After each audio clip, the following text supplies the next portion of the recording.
안녕하세요. 안녕하세요. 네. 쑥스럽네요. 이게 한 10년 전부터 그런 것 같아요. 10년 이전에는 강의 끝날 때 박수를 치셨는데 한 10년 전부터는 시작할 때 그게 일반화 되기 시작한 것 같아요. 참 쑥스러워서. 네. 지난 시간에 한 거를 좀 확인을 하겠습니다. 지난 시간에 한 거.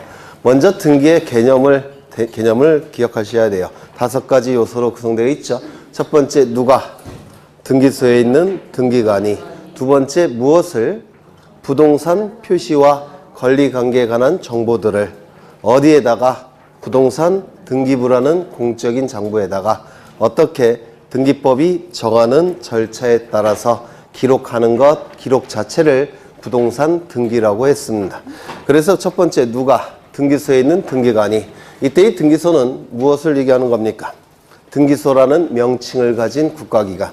두 번째는요, 지방법원. 왜요? 지방법원 안에는 등기국, 등기과라는 부서가 있죠. 거기서 등기사무를 담당하기 때문에 지방법원도 넓게 보면 등기소라고 했습니다. 세 번째, 지방법원 소속하에 지원이라는 법원이 있습니다. 그 안에는 등기계라는 부서가 있는데 거기서 등기사무를 담당하고 있기 때문에 지방법원 지원도 넓게 본다면 등기소라고 말씀을 드렸습니다. 얼핏 기억은 나시죠? 네. 암기는 안 되셔도. 네. 그 다음에 등기관. 등기관은 뭡니까? 등기사무를 담당하는 국가기관이라고 한다면 등기소가 되는 것이고 국가공무원이라고 한다면 등기관이 되는 겁니다. 그렇죠? 이때의 등기관은 2가지 종류가 있다고 그랬죠. 당연직 등기관, 지정직 등기관. 당연직 등기관은 누굽니까? 소장님, 국장님, 과장님, 계장님. 지정직 등기관은 4급, 5급, 6급, 7급 법원 공무원 중에서 지방법원장이나 지원장이 등기관으로 지정한 자, 그 자를 지정직 등기관이라고 얘기하는데 일반적으로 등기관은 지정직 등기관을 의미한다라고 했습니다. 누가 지정권자라고요? 지방법원장이나 지원장이 지정권한을 갖고 있다고 했죠.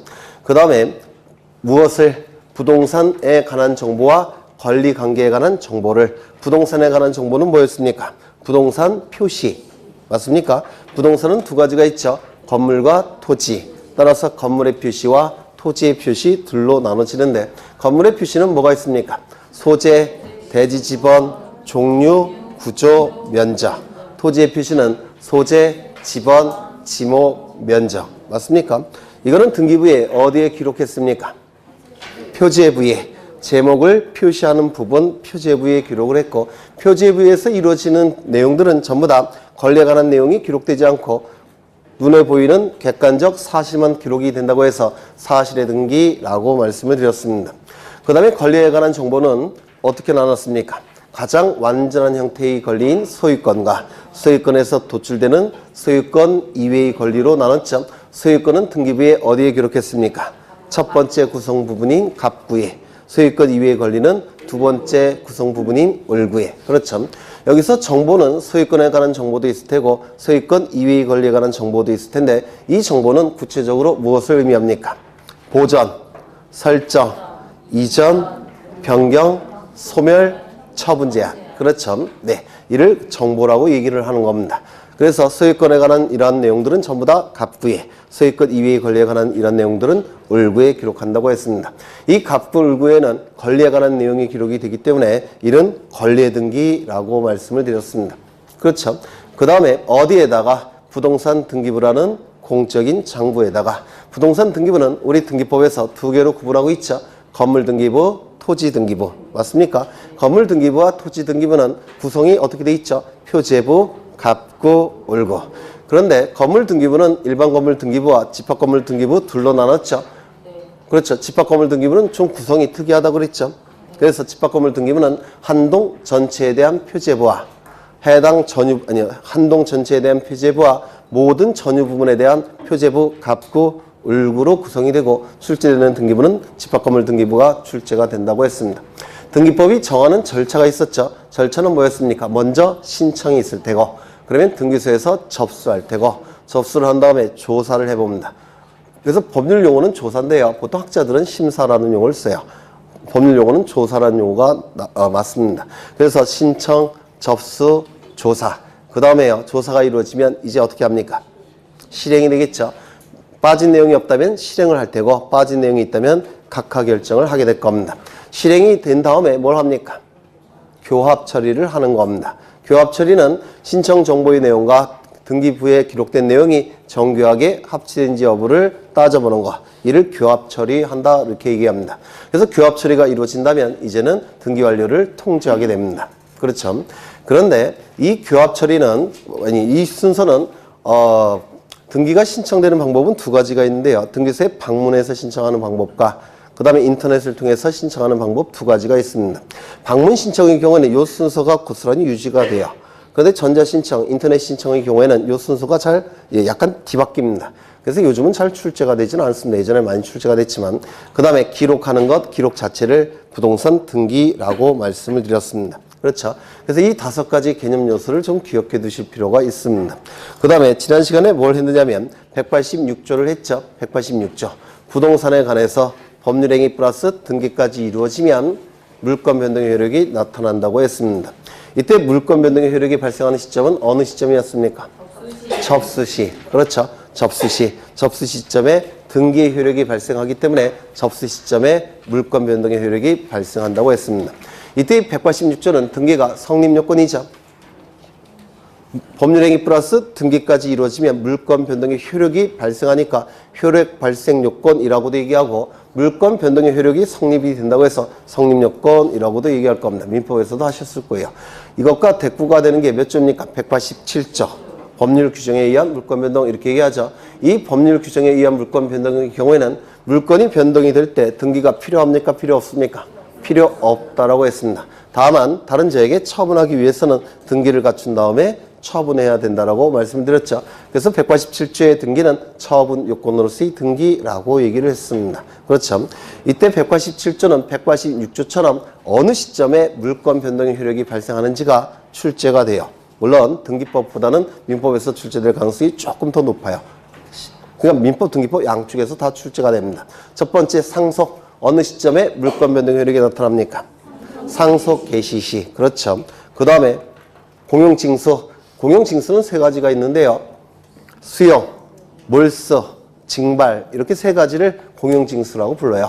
그런데 우리 민법과 관련된 공용징수는 수용이죠. 수용의 경우에는 어느 시점에 물권 변동의 효력이 나타납니까? 수용한 날, 수용 개시일 같은 뜻이 될 겁니다. 판결은요? 그렇죠. 판결 확정시. 이때 이 판결은 무슨 판결을 의미한다고요? 형성판결, 형성판결 확정시. 경매는 매각대금을 다 낸 시점에. 그래서 이 경매는 민사집행법에 적용을 받는데요. 예전에는 경락대금이라는 용어를 썼는데 민사집행법이 제정이 되면서 매각대금이라는 용어로 바뀌었어요. 그래서 매각대금을 다 낸 시점, 경락대금을 완납한 시점 같은 뜻이 됩니다. 그렇죠. 그 다음에 기타가 있을 겁니다. 그렇죠. 그 다음에 이 등기가 가능한 것은 부동산이죠. 맞습니까? 부동산은 둘로 나눠지죠. 어떻게 나눠집니까? 네. 토지와 토지 위의 정착물 둘로 나눠졌습니다. 토지 위의 정착물도 둘로 나눴죠. 건물과 건물 위의 정착물. 맞습니까? 그러면 건물과 건물 위의 정착물을 구분하는 요건, 기준은 뭐였습니까? 첫 번째, 정착성. 기억나시나요? 정착성. 두 번째, 외기 분단성. 세 번째, 용도성. 그렇죠. 정착성은 땅에 붙어있는 성질. 외기 분단성은 외부적으로 건물이 완성된 걸 요구하는 것이고 용도성은 내부적으로 건물이 완성될 걸 요구하는 겁니다. 그래서 민법상의 건물과 개념이 달라요. 민법상의 개념은 주벽이 있고 지붕만 갖추면 민법상 건물이죠. 민법상 건물은 나중에 민법에서 공부하시겠지만 소유권자를 결정하기 위해서 그 건물의 개념이 필요합니다. 하지만 우리 등기법에서의 건물은 소유권자를 결정하기 위한 것이 아니라 등기부에 등기하기 위해서 이 건물이 필요한 것이니까 건물이 완성될 것을 요구한다고 했습니다. 그래서 건물이 완성돼야 되니까 외기분단성, 외부적으로 완성될 걸 요구하는 것이고 용도성, 내부적으로 완성될 걸 요구하는 겁니다. 정착성, 외기분단성, 용도성 3가지를 꼭 기억해 두셔야 된다고 했죠. 그 다음에 이제 등기를 효력에 따라서 둘로 구분했죠. 어떻게 구분했습니까? 물건 변동의 종국적 효력이 발생하는 종국 등기. 두 번째, 물건 변동의 종국적 효력이 발생하기 이전에 예비적 단계에서 하는 등기, 예비 등기. 그렇죠. 보통 예비 등기는 가등기를 얘기합니다. 가등기는 무조건 우리 시험에 출제가 됩니다. 최하 2문제가 출제가 돼요. 많이 출제되면 4문제까지 출제가 됩니다. 민법 2문제, 등기법 2문제. 그 다음에 종국 등기는 효력이 있다고 했죠. 어떤 효력이 있습니까? 물순대 추후 점이요. 그렇죠. 물은 뭡니까? 물건 변동의 효력. 이 물건 변동의 효력에서 출제되는 포인트는 뭐라고 그랬죠? 물건 변동의 효력이 발생하는 시점, 어느 시점? 접수 시. 그렇죠. 저장 시, 접수 시. 그 다음에 순 뭡니까? 순위 확정의 효력. 그렇죠. 순위가 확정이 되기 때문에 이게 1순위와 2순위가 뒤바뀔 가능성이 있다, 없다? 없다라고 했습니다. 뒤바뀔 가능성이 없기 때문에 등기의 순서대로 우열을 판단한다고 했죠. 등기의 순서대로 우열을 판단하는데 같은 구라고 한다면 우열을 무엇 가지고 판단한다고 했습니까? 순위 번호. 서로 다른 구일 때는 접수 번호. 그렇죠. 그 다음에 대항적 효력, 대항력이라고 얘기하는데 공시 방법은 무슨 뜻입니까? 일반 국민들에게 공적으로 다 보여줬다는 뜻이에요. 공적으로 다 보여줬기 때문에 그자에게 대항할 수 있는 겁니다. 그래서 공시 방법을 갖췄다는 얘기는 무조건 대항할 수 있다는 뜻이에요. 그 다음에 중요한 권리 추정력. 이 권리 추정력은 앞에 권리자를 생략해서 추정력이라고 불렀습니다. 그렇죠. 권리에 관한 등기에서만 추정력이 인정이 되는 겁니다. 추정력 지난 시간에 했죠. 네, 이 추정력은 권리에 관한 등기에서만 추정력이 인정이 되니까 표제부에서 이루어지는 등기는 추정력이 인정됩니까? 안 됩니까? 안 된다라고 했습니다. 갑구, 을구에서만 인정된다고 했습니다. 추정력에서 물적 범위 3가지는 꼭 외워두시라고 부탁을 드렸는데 뭐가 있었습니까? 등기관리, 적법 추정, 등기원인, 적법 추정, 등기절차, 적법 추정. 그래서 보통 민법에서도 이 추정력이 설명이 될 텐데요. 아마 공시법 시간에 더 상세하게 설명이 이루어질 겁니다. 체계적으로. 그 다음에 또 뭐가 있었습니까? 후등기 저지력, 형식적 확정력 또는 후등기 저지력이라고 했는데 설령 무효인 등기라고 하더라도 말소되지 않고 등기부에 남아있다고 한다면 그 등기와 양립할 수 없는 등기는 나타날 수 있습니까? 뒤에 나타날 수 없습니까? 없다라고 했죠. 이를 후등기 저지력이라고 했는데 기억 안 나세요? 안 나셔도 괜찮아요. 괜찮습니다. 네. 설령 무효인 등기라고 하더라도 그 등기가 등기부에 남아있다면 형식적으로 확정된 힘이 존재하기 때문에 그 등기와 양립할 수 없는 등기는 뒤에서 나타날 수가 없다는 겁니다. 이를 후등기 저지력, 형식적 확정력이라고 불렀고요. 마지막으로 뭐가 있었습니까? 점유적 효력 이렇게 있었습니다. 그렇죠. 물론 나중에 이거는 아마 나중에도 안 할 거예요. 네. 권리 추정력 정도만 나중에 상세하게 할 겁니다. 그 다음에 등기의 요건, 등기의 요건이 있었죠. 민법에서 요구하는 요건과 등기법에서 정하는 요건을 갖춰야지만 등기는 효력이 발생한다고 했는데 요거 좀 다시 한번 하겠습니다. 좀 어려운 내용이에요. 여기에 이러한 부동산이 있고 소유자가 갑이입니다. 갑이 을과 매매계약을 체결합니다. 등기까지 이루어지면 갑이 가진 소유권은 우리 소유권으로 변동이 될 겁니다. 우리 민법 몇 조죠? 186조가 될 겁니다. 이때 이 등기가 유효해야 되겠죠. 유효하기 위해서는 그 요건을 구비해야 될 겁니다. 요건은 2가지가 있다고 했어요. 첫 번째, 등기법이 정하는 요건을 구비해야 될 겁니다. 등기법이 정하는 요건은 뭐가 있었죠? 네. 첫 번째, 등기가 일단 존재해야 됩니다. 두 번째, 관할을 위반해서는 안 됩니다. 세 번째, 등기 능력이 있어야 된다고 했죠. 네 번째, 등기 신청 절차가 적법하고 유효해야 된다고 했습니다. 다섯 번째, 부동산이 하나일 때는 등기부도 하나만 있어야 됩니다.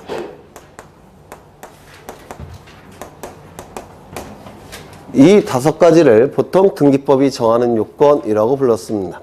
이때 이 등기법이 정하는 요건을 절차적 요건이라고도 부릅니다.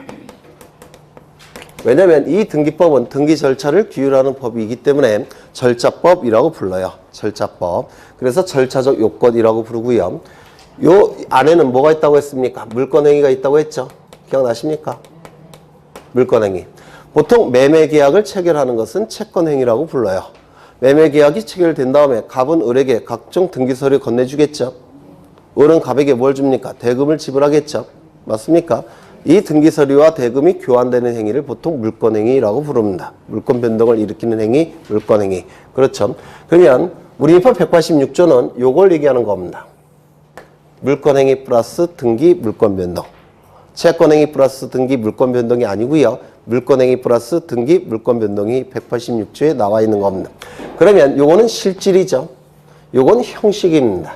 그래서 요 등기와 관련된 요건을 형식적 요건 이렇게도 불러요.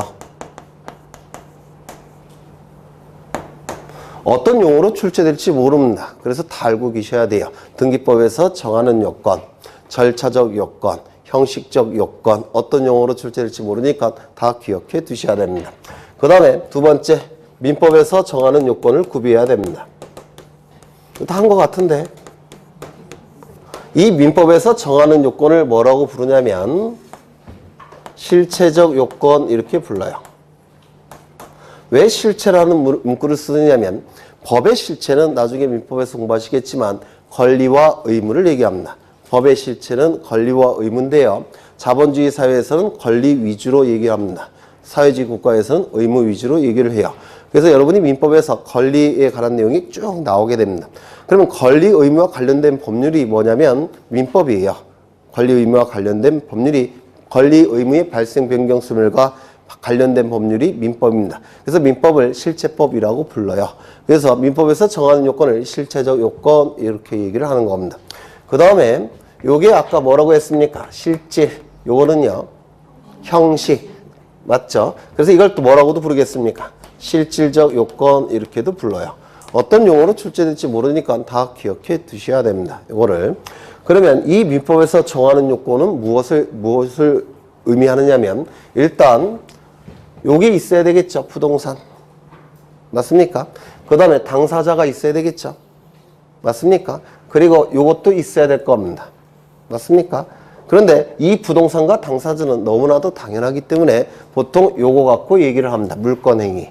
그럼 요 물권행위는 뭘 의미하느냐면 물권행위와 일치하는 등기를 갖춰야지만 이 등기는 효력이 있다 이런 뜻이에요. 이게 바로 민법에서 정하는 요건을 의미하는 겁니다. 물권행위와 일치하는 등기를 갖춰야지만 이 등기는 민법상 요건을 구비했다 이렇게 얘기를 하는 겁니다. 그러면 만약에 일치하지 아니한다면 이때는 이걸 뭐라고 표현했습니까? 불합치의 문제다 이렇게 표현을 했었습니다. 기억나세요? 안 했나? 했죠? 네. 이 불합치의 문제는 세 가지가 있다라고 했는데 첫 번째 존재상의 불합치. 기억나십니까? 정확하게는 기억 안 나도 들은 흔적은 있나요? 두 번째 내용상의 불합치. 세 번째 시간상의 불합치. 이렇게 세 가지를 의미합니다. 불합치의 문제가. 그런데 여기서 이 존재상의 불합치는 물권 행위가 있고 등기까지 이루어진다면 물권 변동의 효력이 발생한다라고 우리 민법 186조에 규정되어 있다고 했죠. 아닌가요? 맞죠? 이때 물권 행위도 있고 등기도 있다면 물권 변동의 효력이 나타날 겁니다. 물권 행위도 없고 등기도 없다면 물권 변동의 효력이 나타나지 않을 겁니다. 그럼 존재라는 측면에서 봤을 때 이 두 가지는 존재상의 합치입니까? 불합치입니까? 합치죠. 그래서 이 물권 행위와 등기의 존재상의 합치의 경우이니까 그 효력도 명확하게 나타납니다. 그런데 문제는 이 경우에요. 물권 행위는 있는데 등기는 없는 경우. 물권 행위는 없는데 등기는 있는 경우. 이때는 둘 다 발생하지 않을 겁니다. 그렇겠죠? 요 두 가지를 존재상의 불합치라고 얘기합니다. 존재상의 불합치. 어렵지 않죠? 네. 그럼 여기서 물권 행위는 어디 안에 보통 있다고 그랬죠? 매매라고 그랬죠? 여기는 매매가 있다는 얘기입니다. 근데 아직 등기를 갖추지 못했습니다. 그러면 물권 변동 효력이 나타납니까? 소유권 변동됩니까? 안 되죠. 그럼 언제 소유권이 변동되겠습니까? 등기를 갖추면 변동이 될 겁니다. 맞습니까? 등기를 갖추게 되면 어느 시점에 소유권이 바뀝니까? 접수 시, 저장 시. 안 틀리겠죠? 네. 그 다음에 매매는 없습니다. 그런데 어떻게 하다 보니까 소유권 이전 등기를 갖췄어요. 물권 변동 효력이 나타나지 않을 겁니다. 그렇죠? 그러면 이때 물권 변동 효력이 나타나기 위해서 무엇을 나중에라도 갖춰야 되겠습니까? 물권 행위를 나중에라도 갖춰야 되겠죠? 즉 매매 계약을 나중에라도 체결해야 되겠죠? 맞습니까? 나중에라도 뭘 해야 된다고요? 매매 계약을 체결해서 물권 행위를 갖춰야 될 겁니다. 그러면 이제 물권 변동 효력이 나타납니까? 네? 나타나겠죠? 법률 행위도 있고 물권 행위도 있고 등기도 갖췄으니까 이제 소유권은 바뀔 겁니다. 맞습니까? 그러면 소유권이 바뀌는 시점은 이때는 어느 시점이 되는 겁니까? 접수시가 되는 겁니까? 매매계약 체결시가 되는 겁니까? 매매계약 체결시가 되는 겁니다. 그렇죠? 이걸 뭐라고 부르냐면 요거를 실체적 유효요건 이렇게 불러요. 실체적 유효요건을 나중에 추후에 완성했다고 해서 실체적 유효요건의 추안이라고 부릅니다. 뭐 출제되는 건 뻔해요. 어느 시점에 소유권이 변동된다고요? 매매계약 체결 시, 물권행위 시. 그렇죠? 물권행위 시. 물론 등기법에서는 안 나옵니다. 민법에서 나오는 내용이에요. 민법의 한 테마입니다. 요게. 그 다음에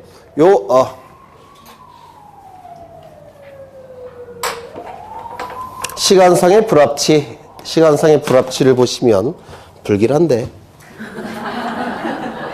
오늘 조심해야 되겠습니다. 불길해서. 네. 제가 지금 몸살 중이에요. 보통 11월, 12월은 2차 과목은 강사들이 별로 할 일이 없어요. 그렇죠? 그래서 주로 집안일을 하는데 집안일을 너무 세게 하다 보니까 네. 집안일을 너무 세게 하다 보니까 몸살이 난 것 같아요.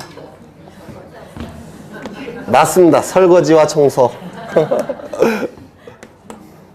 보통 매매 계약이 이 시점에 체결이 될 겁니다. 그래서 물권 행위가 요쯤에 이루어질 겁니다. 그 다음에 나중에 등기를 갖추겠죠. 그렇죠.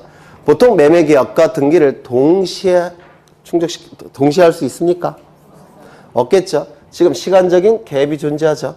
이걸 뭐라고 부르냐면 시간상의 불합치라고 얘기합니다. 시간상의 불합치.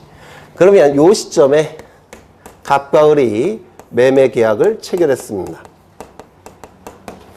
그런데 이 중간에 갑이 을과 매매 계약을 체결한 상태에서 병과 매매 계약을 체결했고 그리고 병명의로 등기를 넘겼습니다.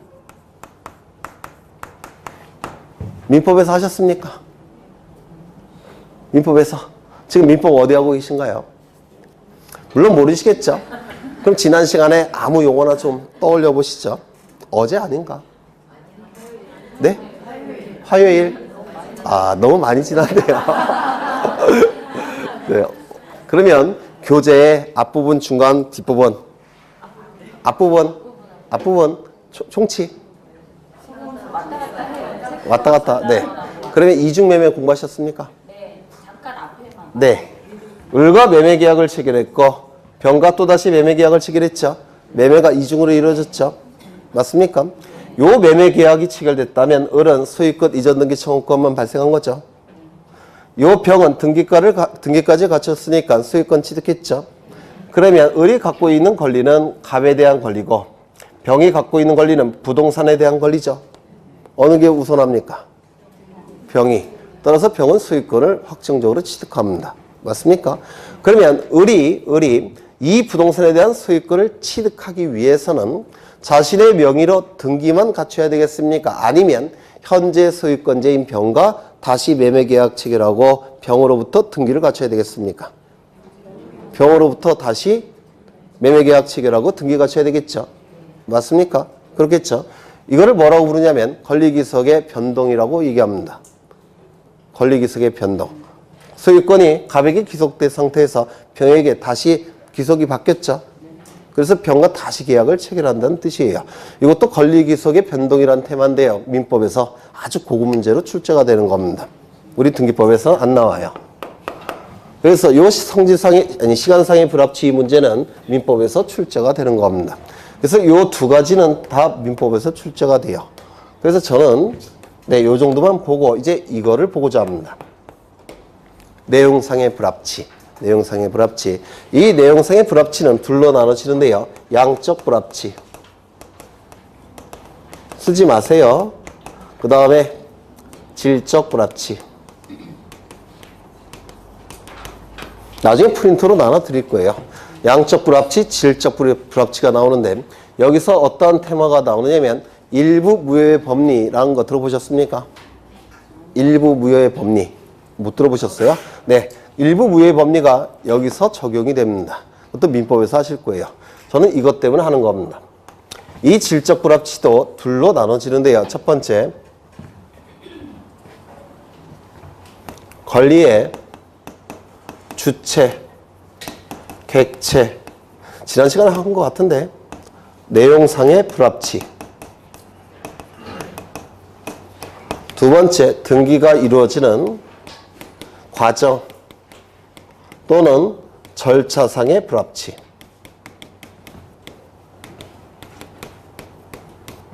이거는 우리 등기법에서 출제될 여지가 있습니다. 그래서 요것 때문에 지금 보는 겁니다. 요것 때문에 질적 불합치.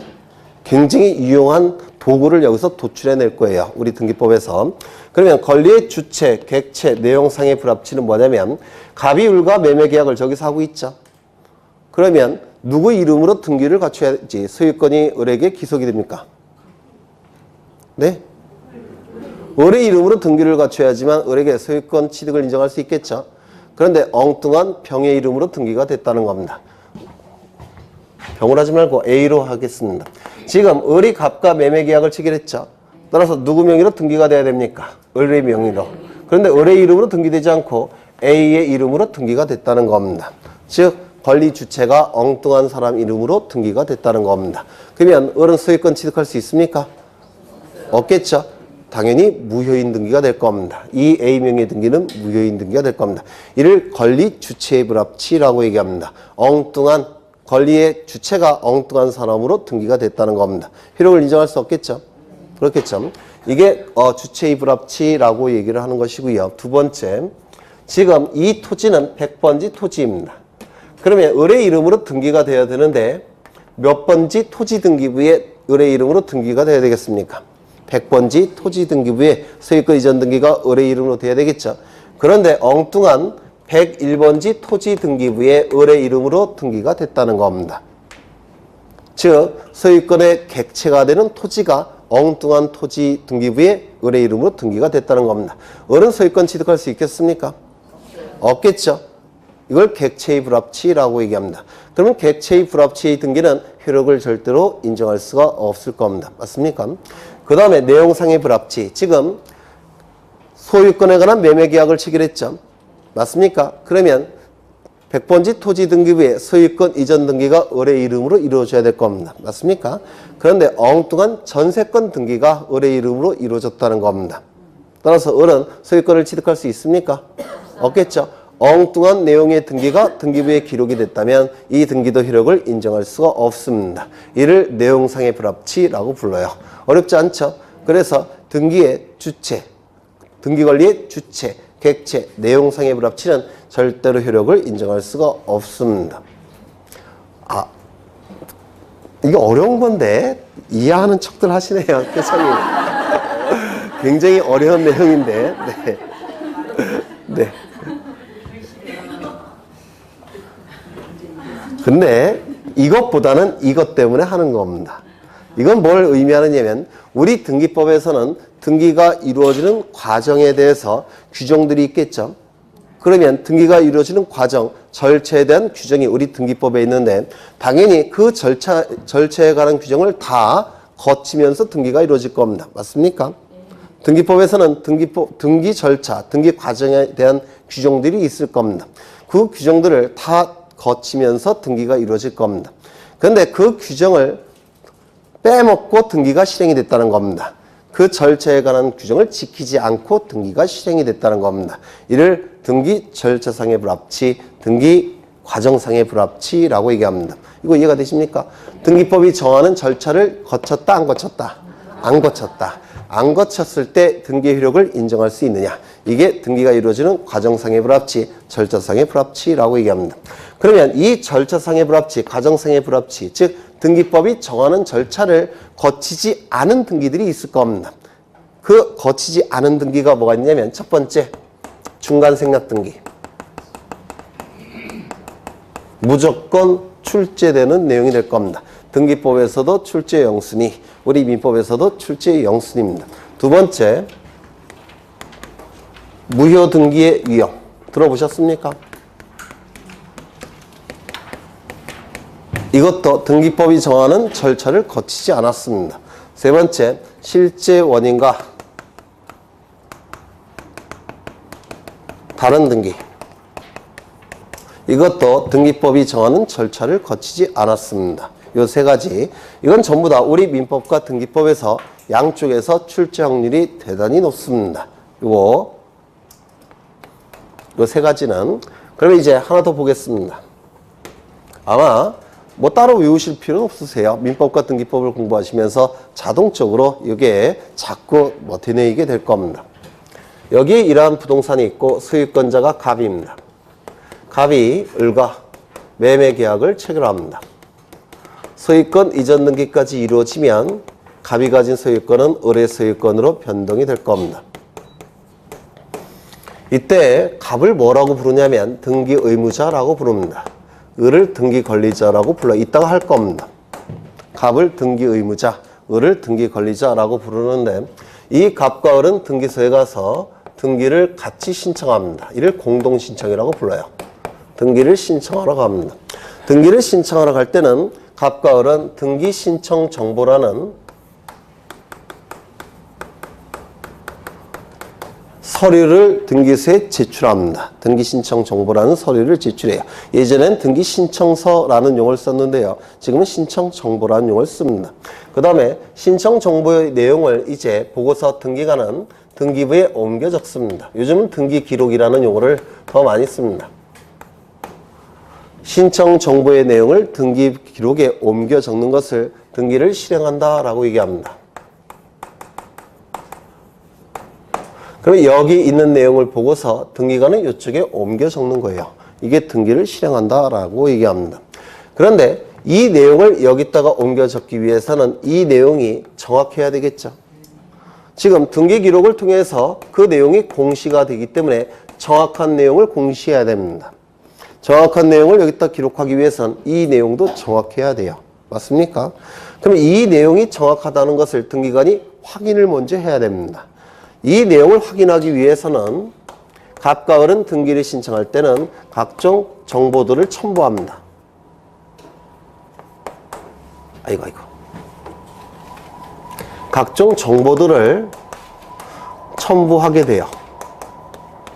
이를 첨부정보라고 부릅니다. 그래서 이 등기를 신청하는 사람들은 신청 정보만 제출하는 게 아니고요. 신청 정보의 내용이 올바른 내용인지를 등기관에게 확인시켜야 되니까 각종 증명서들을 제출하게 됩니다. 이를 첨부 정보라고 불러요.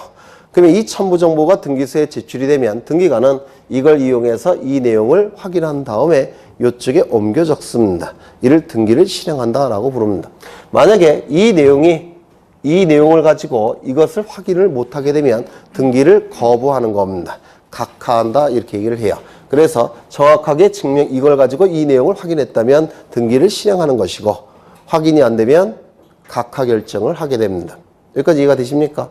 그렇죠. 이때 이 첨부 정보를 가지고 이 내용을 확인하게 되는데요. 이 확인하는 과정을 뭐라고 부르냐면 조사한다 이렇게 얘기를 합니다. 조사하는 겁니다. 이게. 근데 학자들은 심사한다는 용어를 써요. 이때 첨부 정보만을 가지고 신청 정보의 내용을 심사하는 거, 이를 뭐라고 부르냐면 형식적으로 심사한다 이렇게 부릅니다. 그럼 여기서 형식적이라는 문구를 쓰는데요. 여기 첨부 정보 가지고 이 내용이 확인이 안 되면 등기관은 갑과 을을 등기소에 소환을 해서 신문할 수 있을까요? 없을까요? 네. 첨부 정보만 가지고 신청 정보의 내용이 확인이 안 될 때 등기관은 갑과 을을 등기소에 소환을 해서 이거 제대로 된 내용이냐 이렇게 신문을 할 수가 있을까요? 없을까요? 있어요. 그건 사법기관만 할 수가 있는 겁니다. 그렇죠. 경찰 또는 법관 또는 검사라는 사법기관만 할 수가 있어요. 등기관은 그럴 권한이 없습니다. 등기관이 할 수 있는 권한은 첨부된 정보만을 가지고 신청 정보의 내용을 눈으로 확인하는 것만 할 수가 있어요. 이를 형식적으로 심사한다라는 표현을 씁니다. 실질적 심사가 아니라 형식적 심사. 우리가 지적 공부는 그 실질적 심사였습니까? 형식적 심사였습니까? 실질적이죠. 등기관은 실질적 심사가 아니라 형식적 심사입니다. 그래서 그 두 개가 자꾸 출제가 되는 겁니다. 비교가 돼서. 그렇죠? 그러면 이 형식적으로 심사하는 기준이 있을 겁니다. 이 기준은 우리 부동산 등기법 제29조에 제1호부터 제2호, 제3호 쭉쭉쭉 가서 제11호까지 규정이 되어 있습니다. 심사하는 기준이 부동산 등기법 제29조 1호부터 11호까지 그 기준이 규정되어 있습니다. 이걸 뭐라고 부르냐면 각하사유라고 부릅니다. 그래서 여기에 해당이 되는 내용이 있을 때는 어떻게 한다고요? 각하하겠다는 겁니다. 이를 각하사유라고 불러요. 여기까지 이해가 되십니까? 그러면 여기에 해당이 된다면 각하를 해야 되는데 각하를 하지 않고 등기가 실행이 됐다라는 겁니다. 이 각하 사유에 해당이 된다면 등기관은 등기를 거부해야 된다고 그랬죠. 거부해야 되는데도 불구하고 등기관은 등기를 실행했다는 겁니다. 뭐 실행하는 이유는 여러 가지 있을 거예요. 예를 들어서 뒤로 뭔가를 받았다든지 아니면 오전에 와이프랑 싸우고 나오는 바람에 열받아서 뭐 아무 생각 없이 등기를 해줬다든지 뭐 여러 가지 이유가 있을 겁니다. 그렇겠죠. 그래서 각하해야 되는데 각하하지 않고 등기가 실행이 됐을 때 이 실행된 등기는 효력이 있느냐 이게 대단히 중요합니다. 여기에 해당이 된다면 각하해야 된다고 그랬죠. 각하는 등기 신청을 거부하는 겁니다. 그래서 각하 결정을 거부 결정 이렇게 이해하시면 돼요. 그러면 여기에 해당이 된다면 당연히 등기를 해줘서는 안 됩니다. 그런데도 불구하고 등기가 실행이 됐을 때 이 실행된 등기는 효력이 있느냐 이게 대단히 중요합니다. 효력이 있을까요? 없을까요? 잘 모르겠죠. 요 1호는 뭐냐면 관할을 위반한 경우 2호는 뭐냐면 사건이 등기할 것이 아닌 경우 3호는 잘 몰라요. 저도 시험에 안 나와서. 그러면 여기에 해당이 될 때는 뭐 해야 된다고요? 각하 결정. 그런데 각하 결정하지 않고 등기가 실행이 됐을 때 효력이 있느냐 여기서 구분이 됩니다. 관할을 위반한 등기는 공시기능이 있다고 했습니까? 없다고 했습니까? 없다고 그랬죠. 공시기능이 절대 없습니다. 그 다음에 사건이 등기할 것이 아닌 경우 예를 들어서 벤틀리 자동차 등기부에 등기가 됐다고 해서 공시기능이 있습니까? 없다고 그랬죠. 그래서 이 두 가지 경우에는 공시기능이 전혀 없습니다. 공시기능이 전혀 없기 때문에 하자 흠이 큰 걸까요? 작은 걸까요? 대단히 큽니다. 대단히 커요. 따라서 이 경우에는 효력을 인정할 수 있겠습니까? 없겠습니까? 절대로 인정할 수 없습니다. 당연히 무효인 등기입니다. 당연히 무효인 등기라고 한다면 등기관이 발견했을 때 어떻게 해야 되겠습니까? 지워야 되겠죠? 맞습니까? 등기관이 발견했을 때 지워야 됩니다. 즉 직권으로 말소해야 됩니다. 직권으로 말소하지 않고 내버려뒀을 때 이 등기 때문에 손해 발생하는 자가 있을 수 있겠죠? 그 자가 이의 신청을 통해서라도 말소시켜야 됩니다. 그래서 이게 하나의 세트입니다. 기계적으로 암기하셔야 돼요. 이게 당연무효, 직권말소, 이의 신청. 그런데 이 3호부터 11호까지는 공시기능은 다 인정이 됩니다. 따라서 하자가 큰 걸까요? 작은 걸까요? 작은 겁니다. 조금밖에 없어요. 하자가. 하자가 조금밖에 없으니까 이때는 당연무효일까요? 아닐까요? 당연무효가 아닙니다. 당연무효가 아니니까 등기관이 발견했을 때 직권으로 말소할 수 있겠습니까? 직권으로 말소할 수 없습니다. 그렇다면 이해관계인이 이의 신청을 통해서 말소시킬 수 있겠습니까? 없겠습니까? 없더라는 겁니다. 이것도 하나의 세트입니다. 그러면 이때 당연무효가 아니란 얘기는 무슨 뜻입니까? 유효라는 뜻입니까? 네? 유효할 수도 있고 무효일 수도 있다는 뜻입니다. 요게 당연무효가 아니란 얘기는 무효인 경우도 있고 유효인 경우도 있다는 뜻이에요. 어려우시면 자제분이나 손주분 있으면 물어보세요. 유치원 다니는. 네. 당연무효가 아니란 얘기는 유효인 경우도 있고 무효인 경우도 있는데 뭐 갖고 판단하느냐면 실체관계와 좀 어려운 얘기가 나오죠. 실체관계와 부합하는 등기라고 한다면 이 등기는 유효인 등기입니다. 실체관계와 부합하지 않는 등기라고 한다면 이 등기는 무효인 등기입니다.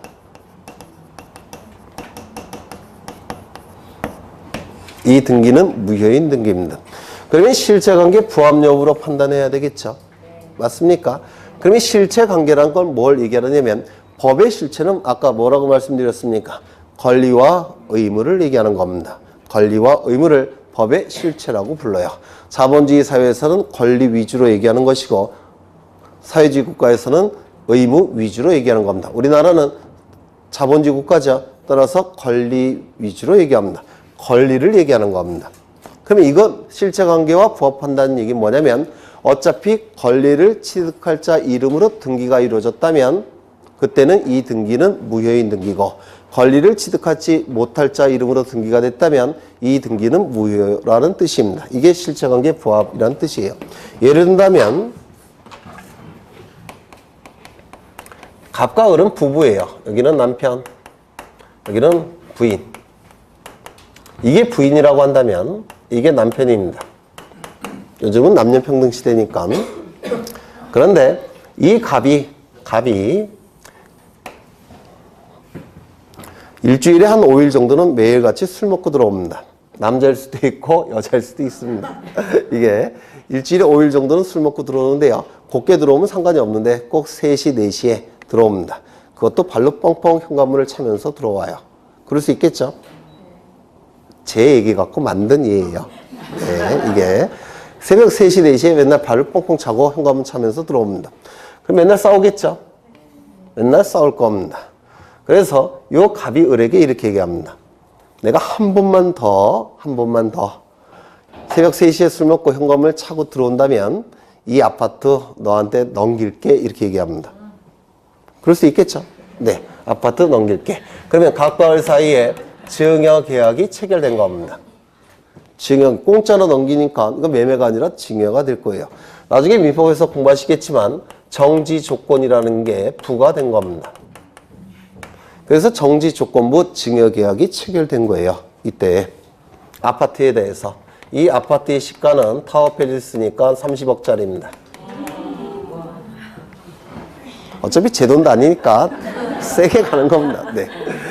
정지 조건이 뭐냐면 한 번이라도 새벽 3시에 술 먹고 현관문 발로 뻥뻥 차고 들어오는 거. 그렇죠. 그게 정지 조건이에요. 문제는 한 달 후에 정지 조건이 성취가 됐습니다. 정지 조건이 성취가 되면 나중에 민법에서 하실 거예요. 이 증여계약의 효력이 발생합니다. 증여계약의 효력이 발생하니까 갑은 소유권 이전 등기 의무 발생하겠죠. 을은 소유권 이전 등기 청구권 발생하겠죠. 발생할 겁니다. 그래서 이 을은 갑 보고 빨리 등기 넘겨라 이렇게 요구합니다. 그럼 여러분이 갑이라면 등기 넘기겠습니까? 미쳤나요? 30억짜리인데. 그렇죠. 집안에서 헤게모니 장악하는 건 돈 아닙니까? 지금 저는 제가 잡고 있어요. 네. 넘겨달라고 요구하니까 안 넘겨주겠죠. 그러면 열받은 이 을은 어떻게 할까요? 부인은 또는 남편은 서류를 위조해서, 즉 집안에 있는 갑의 도장을 몰래 가지고 나와서 출근했을 때 자신의 이름으로 그냥 등기를 해버렸습니다. 이렇게 등기를 해버렸습니다. 남편 도장을 가지고 본부사 사무실에 가서 그냥 등기를 해버렸다는 겁니다. 그러면 첫 번째, 관할을 위반한 등기입니까? 아니요. 그런 말 제가 안 했죠. 관할 위반한 거 제가 쓴 적 없습니다. 두 번째, 사건이 등기할 것이 아닌 경우에 해당이 됩니까?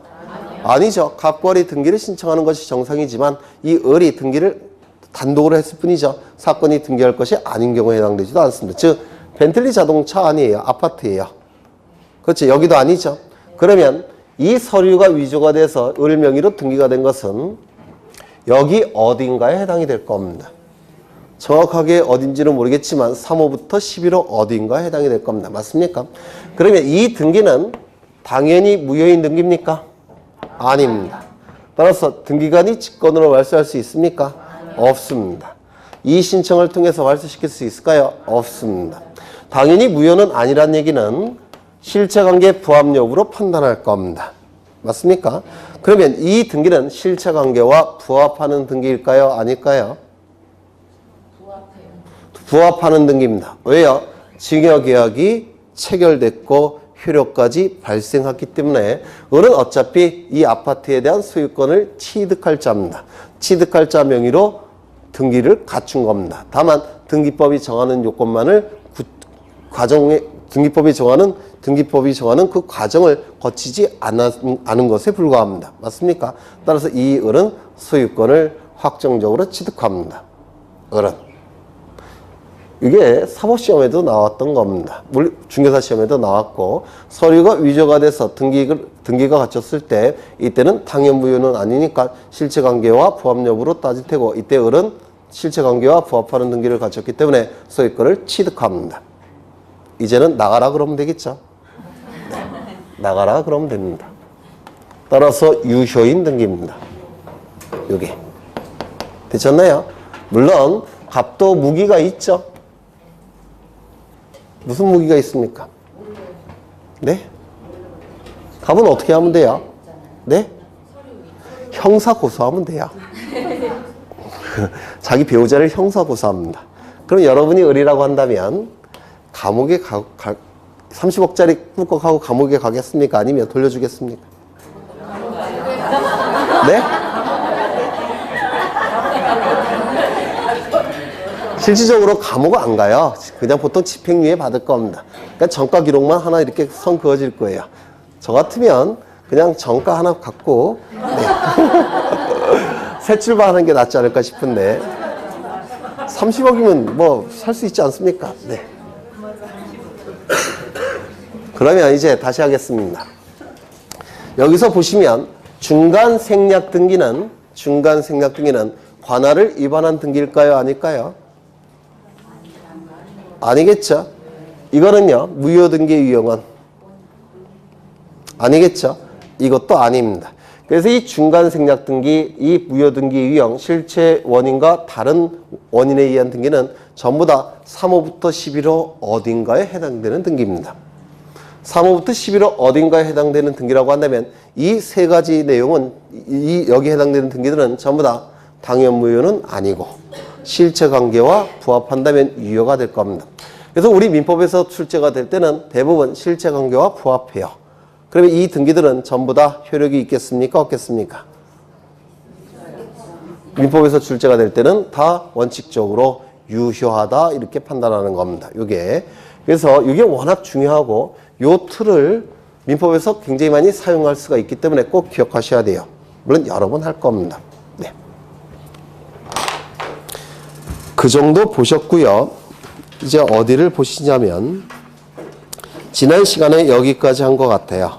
지난 시간에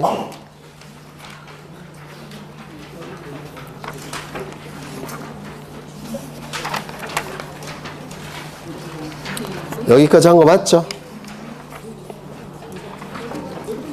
오늘 어디 할 차례입니까?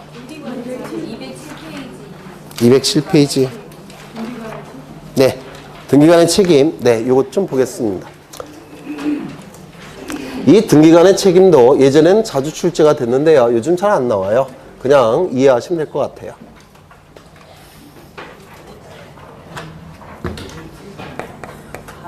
답은 등기소에 등기를 신청합니다. 그런데 등기소에서 갑에게 제대로 등기를 해줘야 되는데 부실한 등기를 해줬다는 겁니다. 부실한 등기가 이루어졌다면 이 갑은 손해가 발생할까요? 안 할까요? 손해가 발생할 겁니다. 맞습니까? 손해가 발생을 할 겁니다. 이때 이 부실한 등기가 이 등기소의 등기관이 되겠죠. 등기소에 있는 등기관. 이 부실한 등기가 등기관에 고의나 또는 증과실에 의한 거라고 한다면 여기서 고의라는 용어가 나오는데요. 이거 법률 용어입니다. 과실은 이것도 법률 용어예요. 고의는 뜻이 뭘까요? 네, 일부러. 런가요? 롱가요? 러. 과실은요? 실수로. 이건 러예요? 로예요? 러. 네. 그러면 중과실이란 건 무슨 뜻입니까? 큰 실수. 경과실은 작은 실수 그럴 겁니다. 중과실은 큰 실수. 이거는 일부러라는 뜻이에요. 그러면 이 손해에 대해서 누가 책임져야 되겠습니까? 등기관이 책임져야 되겠죠. 따라서 이 갑은 등기관에게 이 손해에 대해서 배상을 청구할 수 있습니다. 맞습니까?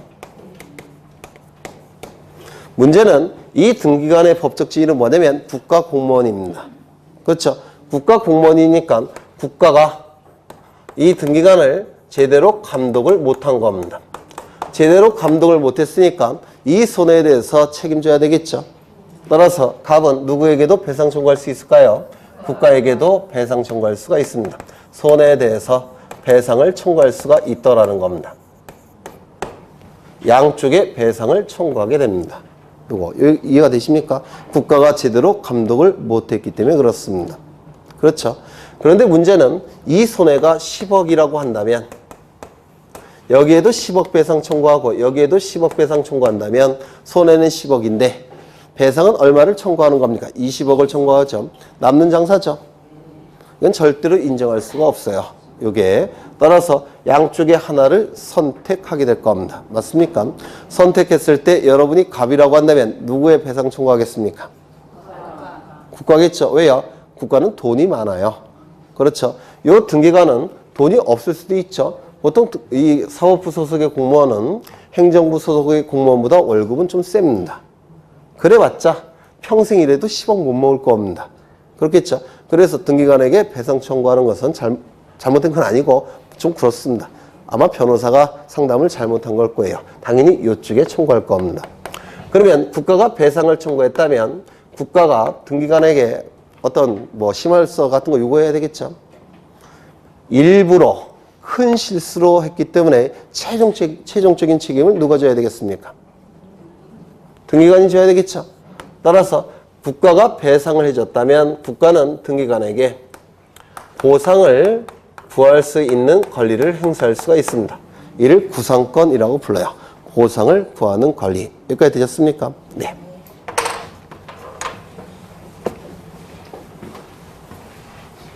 두 번째, 갑은 등기관에게 등기를 신청합니다. 그런데 부실한 등기가 이루어지더라는 겁니다. 그래서 이 갑에게는 손해가 발생합니다. 얼마? 10억. 어차피 내 돈도 아닌데요, 10억. 그런데 이때는 가벼운 실수로 부실한 등기를 했더라는 겁니다. 큰 실수가 아니라 가벼운 실수라는 겁니다. 가벼운 실수란 건 뭐냐면 보통 사람들이 흔히 저지르는 실수. 여러분도 저지를 수 있고 저도 저지를 수 있는 실수. 그런 실수를 경과실이라고 불러요. 가벼운 실수라는 겁니다. 그러면 이때 이 손해에 대해서 등기관에게 배상을 청구할 수 있을까요? 없을까요? 상식적으로. 이 등기관은 10년차 등기관인데요.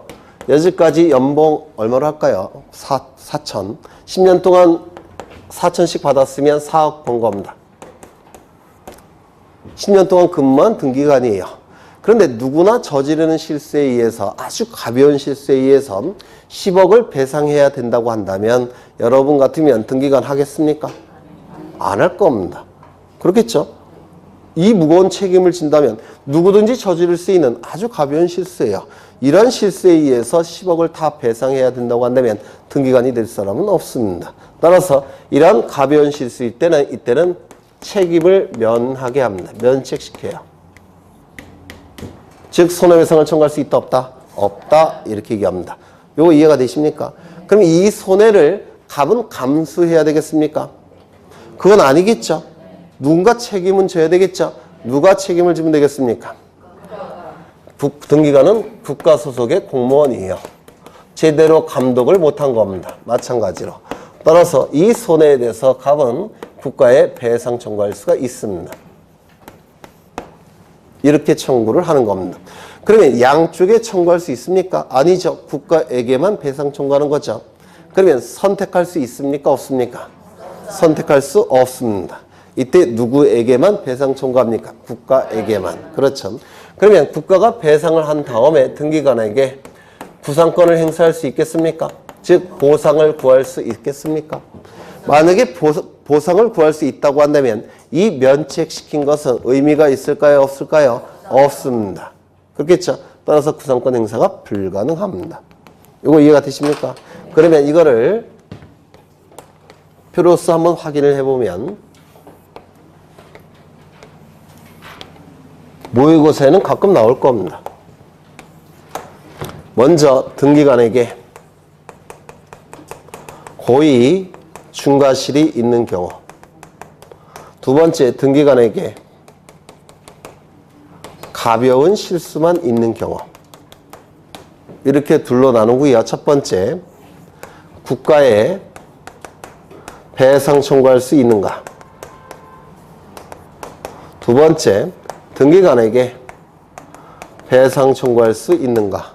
세 번째, 선택적 청구가 가능한가? 네 번째, 국가는 배상을 한 다음에 구상권을 등기관에게 행사할 수 있는가? 그러면 첫 번째, 등기관에게 고의, 중과실 또는 경과실이 있을 때 국가에 배상 청구할 수 있습니까? 등기관은 국가 소속 공무원이에요. 그렇죠. 따라서 이때는 둘 다 배상 청구가 가능합니다. 가벼운 실수가 있을 때 이때 국가의 배상 청구를 면제시킬 수는 없어요. 왜냐하면 갑보다는 국가가 책임을 지는 게 맞는 겁니다. 그렇겠죠. 그 다음에 등기관에게 배상 청구할 수 있습니까? 고의 중과실이 있을 때는 당연히 배상 청구할 수 있겠죠. 가벼운 실수가 있을 때는 배상 청구한다면 이때 등기관이 되는 자는 없을 겁니다. 따라서 이때는 돼요, 안 돼요? 안 되죠. 그러면 갑은 선택적 청구할 수 있는가? 둘 다 청구할 수 있으니까 둘 중에 하나를 선택해야 되겠죠. 여기는요, 안 되겠죠. 국가에게만 배상 청구해야 될 겁니다. 이때는 구상권 행사할 수가 있습니까? 배상해 준 다음에 있죠. 이때는 없겠죠. 이러한 내용이 국가배상법이라는 법에 규정되어 있습니다. 이 내용이 사실은요, 행정고시 옛날에 있을 때, 물론 지금도 있죠. 행정고시 행정법에서 단골로 출제되는 2차 문제예요. 논술형으로 출제되는. 3년에 2번 정도 출제가 되는 이게. 그래서 뭐 2차 시험 같은 경우, 예전에 고시 같은 경우, 2차 시험 같은 경우는요, 나올 게 정해져 있어요. 그래서 뭐 보통 일반인들은 어렵다고 생각하지만 어렵지는 않았습니다. 나올 게 뻔하니까. 이거 단골로 출제되는 내용이었습니다. 2차 논술식으로. 네. 어렵지 않죠? 어려우셔요? 아니요. 네. 앞으로는 안 할 겁니다. 그래서 등기관의 책임을 보셨고요. 이게 어디에도 나오냐면 앞에 나오던데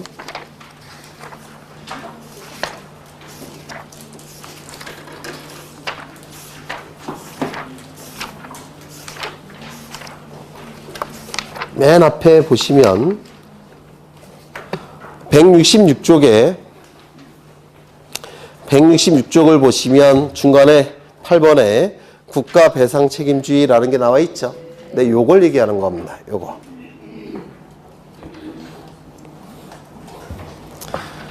잠시 쉬었다가 등기부 보겠습니다.